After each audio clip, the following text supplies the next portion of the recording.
So I know you're tired, so I'll try to be brief and entertaining as much as I can. I also would like to thank the organizers of this conference for inviting me here. This is my first time in Turkey, and as Jane was saying, I was thrilled to see how involved everybody is, especially in the area of education and R&D in the IT sector, which is something I actually think in Mexico we need to emphasize a little bit more. So I am the consultant in public opinion for the President of Mexico. So basically my job is to tell him what the people, what the population, the general population thinks of him. Sometimes he gets mad at me because of this, and I always just tell him, don't kill the messenger.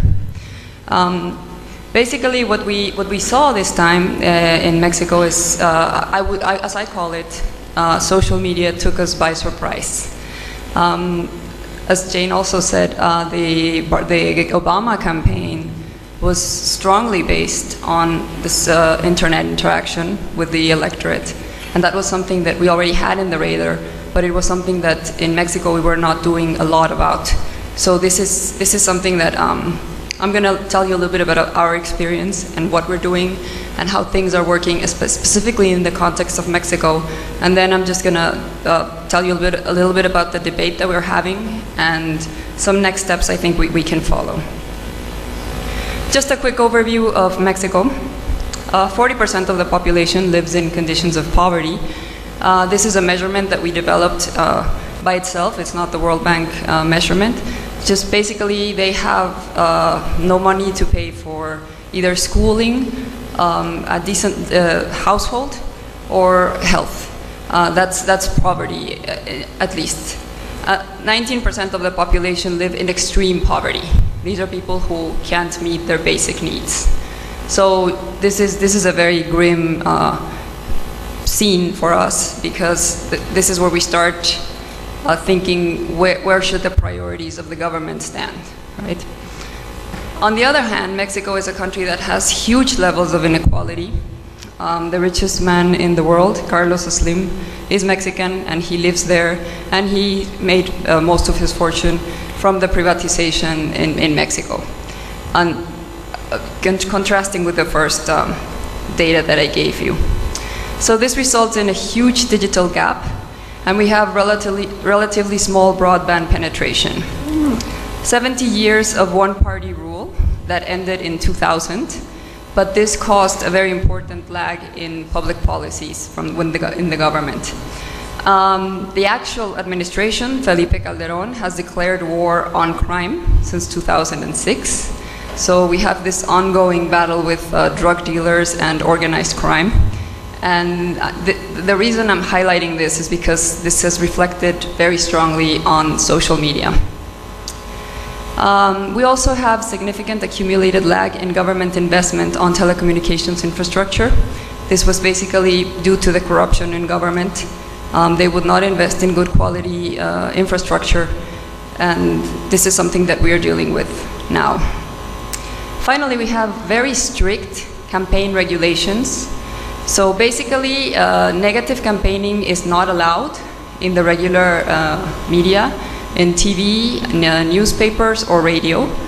And the president, for instance, cannot come out on TV because that is considered propaganda. He can only come out on TV on a specific time, which is when he gives his State of the Union speech once a year, and that's basically it.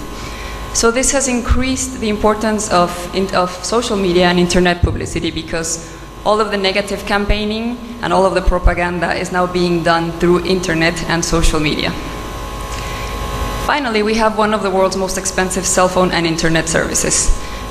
We have what I consider an oligopoly. So we have to deal with basically one huge company that owns most of the interconnectivity lines. So this has made the services very, very expensive. Although most of the population does own a cell phone, smartphones are not available to all the population. The data I'm going to present to you is based on our surveys. These are household surveys with national level representativeness. We do household surveys because telephone surveys are not representative of the population. So basically we see that from 2001 to 2011, the growth in internet users is huge, but we still are at 32% of people who actually use internet. How often they use internet? 47% nowadays say they use it daily. The rest of the population uses it occasionally. Some just don't tell you. These are just some of the things that we have. Mostly people have email accounts. Some of them have Facebook accounts. These are just the people who said that they use internet. Messenger accounts. And you see that these start growing smaller, the data, videos on YouTube. Twitter account, only 21%, which out of 34% is about 6% of the total population. How many people access other people's blogs, have a MySpace account, or their own blogs, which is a very small number, right? In general, these are just the trends. What we try to do is we try to make profiles of the people who use internet and mostly who use social media to see who these people are, what their preferences are, what they use internet for. So mostly they are males, they are the younger population, they are the more educated population, these are things we would expect, and they are the population with the highest levels of income. They have the most access to internet. So this is just a summary of what we have. Most of these people use internet and social media for communication purposes and tend to be apolitical. However, those who are political and use them for political participation tend to be very anarchic. They are upset with all levels of government, they are upset with all the parties, and they just basically want to be left alone, and they complain all the time about everything. Which is good, because I think Mexico needs a lot of more participation from its citizens. These groups of people that are more politicized are highly organized. So when something comes up, when the president makes a statement, when they try to pass a law, you have this huge reaction, basically on Twitter, it's just, they start, this just starts growing, and you see the level of organization that they have. I'm going to show you one example, but I'll just comment on one that was very important. A few months ago, the president was in Las Vegas promoting tourism in Mexico, and he made this very unfortunate statement saying that Mexico was safe for tourists, and that the only shots that they got in Mexico were tequila shots. That was a very unfortunate statement. It became trending topic in a negative way, the most important trending topic in Mexico for the next 2 days, basically bashing the president. So that's what I mean when I say they're highly organized. They disapprove of the president's work in general. That's what I was saying when they're unhappy with everything. Discontent with all political parties, and critical of all levels of government. They're also very issue-specific. They tend to react to certain things, mostly taxes and mistakes by the government, or government failure to provide specific services. So they're very demanding. So this is just some of the data that I have. Okay, well, you can see it here. I just select, this is the general population. As you can see, internet users and non-users tend to have some differences between themselves in terms of the approval of the president. Internet users tend to approve the president less, and then they tend to have a poorer opinion of the president. Here is for the general population. When you go to the younger population, you see how the disapproval ratings go up for the internet users, and also in the opinion of the president. Ages 54 and more also. So there is a certain specific profile. Students, they really do not like the president, the internet users, and they also do not have a very good opinion of the president. At the higher levels of education, we see the same thing. And this is just a graph showing how the internet users tend to dislike the president. I'll go a little bit faster in this. Okay, so what has happened with social media? People use social media for security purposes. One of the things, this is just an anecdote, but it's very important because it's happening very often. So the war on crime has resulted in an increase in violence.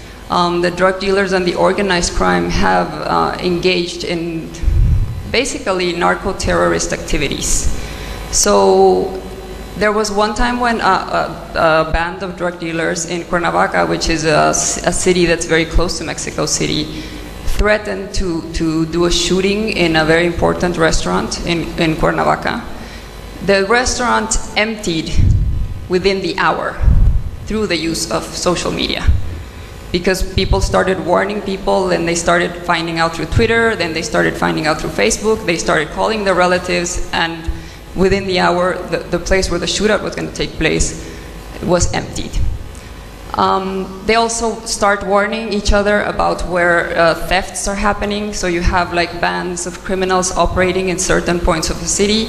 They start telling each other, these people are mugging car drivers, or they're mugging people walking on the street on this spot. This doesn't mean that the police react. It just means that the citizens respond to it by avoiding that place. We also have this police that is controlling the people who drink a lot, and they set themselves at random places in the cities.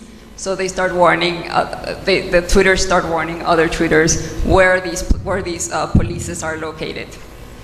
There's one other which is very shocking. It started not so long ago, which is called the blog del narco, which is basically a blog where, to our interpretation, drug dealers interact, and people who like drug dealers. I have to show you a little bit of that. This is an example: government tax plans and social purposes, and getting around campaign regulations. Okay, so this is one of the effects I wanted to show you. Basically, this is the presidential approval that we measure weekly in the household surveys. This yellow, this time period that is marked with the yellow circle is the first most important decline in presidential approval. As you can see, it plummeted. And what happened in this time, the president introduced a tax plan where he wanted to increase tax on internet users. So the next thing that we see is that his approval ratings fall 7 points. After this, it did not recover very quickly. And when we started profiling the people who actually went from approving to disapproving, it was basically internet users who were reacting to this proposal from the president. And that's where we started seeing how organized they were, what the effects could be, and why we needed to start interacting with them.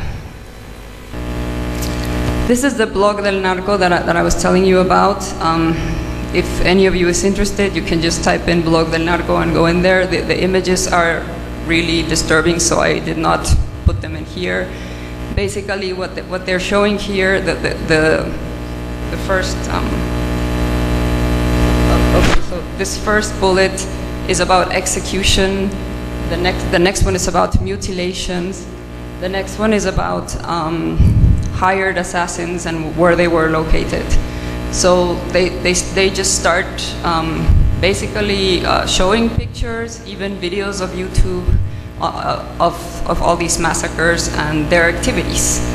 And this is something people go on the blog and they talk to one another and they comment on the activities of drug dealers and organized crime. This is part of the blog del narco. This mundo del narco means narco world. And well, they're just basically congratulating themselves on their great job. This is another example. This is the main PRI candidate, which was the ruling party for 70 years in Mexico. How he has just started doing his internet page. He has Facebook, Twitter. He has more than 3 million followers on Twitter. He's very active. He tweets all the time, and every time he refreshes. Well, he uploads like new images of what his activities are. So he's very active on internet and social media. What are the government's efforts and responses to these movements? It has increased its spending on telecommunications infrastructure by 70% compared to the previous administration, but we are still behind. We have had a huge debate on whether or how much we should invest in optic fiber, which I think it is a no-brainer, but we're still debating that. There are trying to be a lot of regulations on the telecommunications oligopoly I was telling you about. There's also some joint efforts with the business sector to bring internet to the general population. So basically they are doing these joint ventures with some of the richest businessmen in Mexico to try to bring computers and broadband internet to some of the most remote places in Mexico. And the government is bringing the education, and the business sector is trying to bring the computers and the technology and the infrastructure. And also information of government programs and services. I will show you a little bit of that. We have transparency and open government, although we have an intermediary institution with that, so we're still having problems. Here is the tweet of President Calderon. He actually tweets he tweets his own account. He doesn't have anybody hired to do this, and he has almost 1 million followers by now.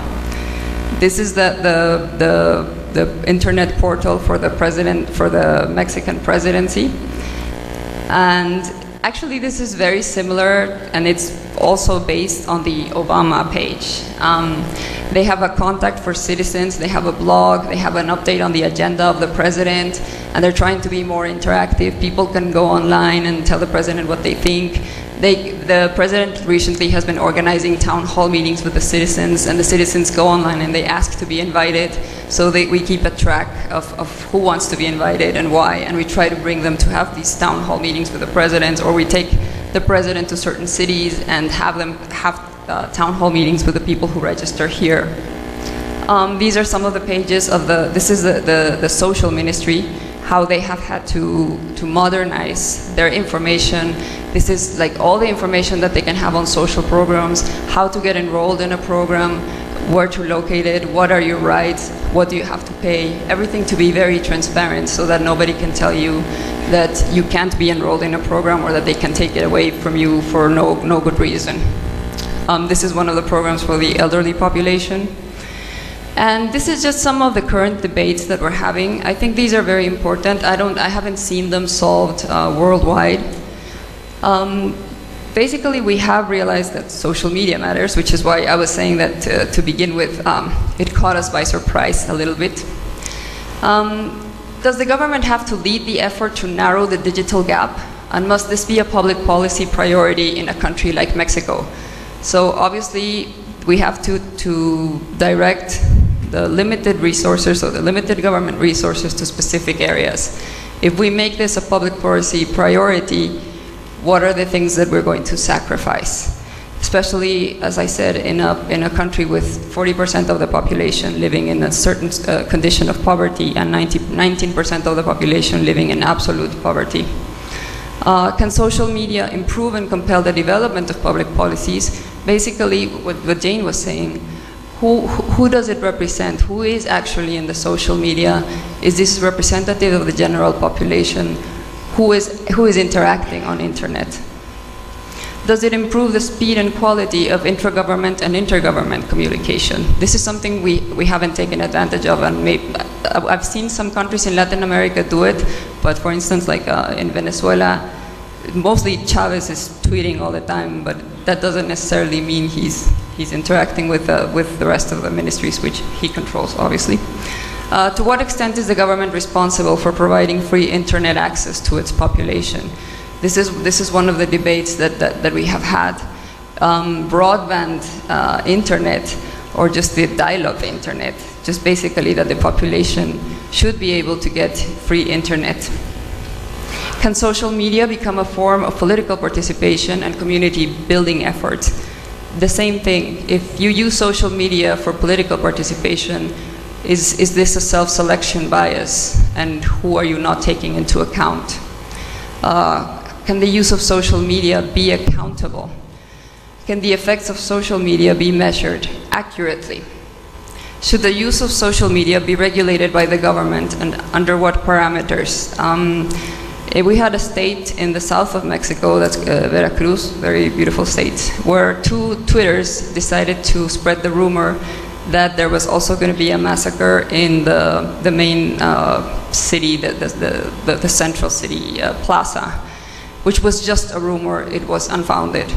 And right now the discussion is that they wanted to give them 30 years in prison, which is probably very exaggerated, but the argument of the court was there are no precedents. We have no parameters. So this is what we should do in order to set an example for people not to spread these types of rumors, because they can cause tragedies. And basically, can democracy in its broader sense have technological have and have-nots? So how important is technology for the future of democracy and for democracy in a more broader sense? The next steps, I think that our government, and in general I actually believe it applies for most of the Latin American countries, we have to set some of our priorities straight. We need to invest in IT as a development strategy. IT, it obviously is the future. Infrastructure, good infrastructure. When the iPad started getting to Mexico and people started using them with the 3G technology, the web fell down because the infrastructure is so antique that it wouldn't hold.